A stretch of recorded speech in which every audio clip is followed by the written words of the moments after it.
This most recent episode with Iran shooting down a Global Hawk drone in international airspace has been handled about as badly as it could possibly be handled. And you may agree with it, you may not agree with it, but I have crafted a statement that, my humble opinion, should have been read to the American people the night this happened, or maybe the next day.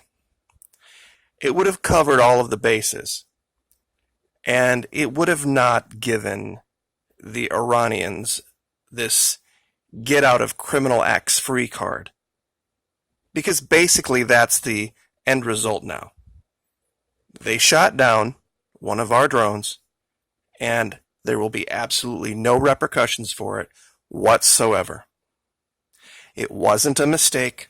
It wasn't an action of rogue elements inside the country. They did this to push the needle because they believe our leader is a coward. And right now, unless he does something specifically to answer this, I can't disagree with them. Because his first statement about it being a mistake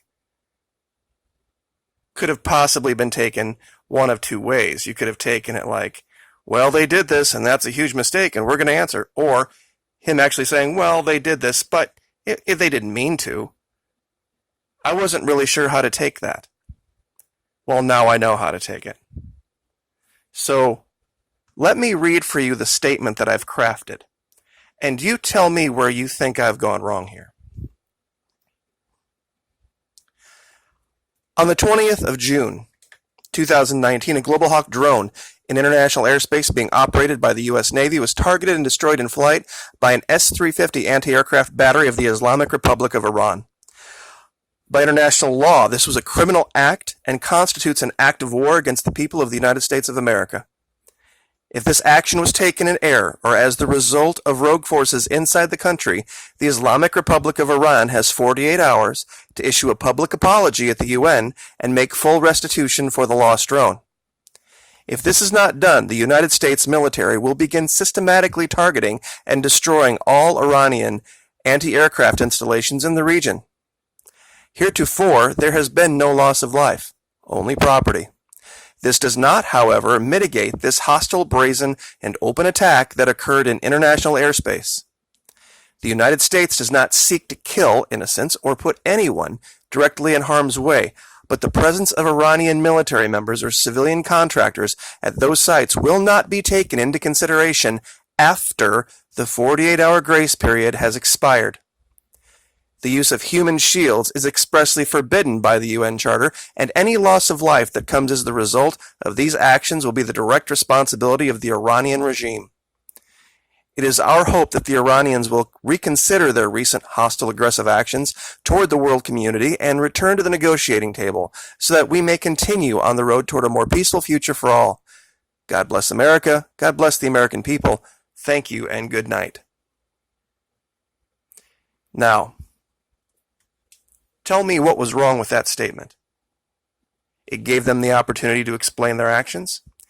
It gave them 2 days to get people out of those areas if they were not going to give an apology or an explanation. And it demonstrated clearly that the United States is not going to allow our assets to be attacked with impunity. It was a simple statement. I haven't had to craft one of those in many, many, many years.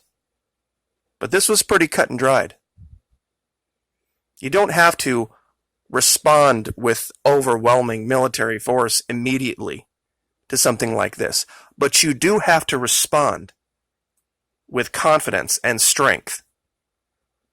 And heretofore, we have not seen that. This whole desire of our current leader to be liked all the time and not have anything bad happen that could possibly be used against him in an upcoming election is getting old. And your 5D chess arguments, they fall pretty flat here. Like, share, subscribe.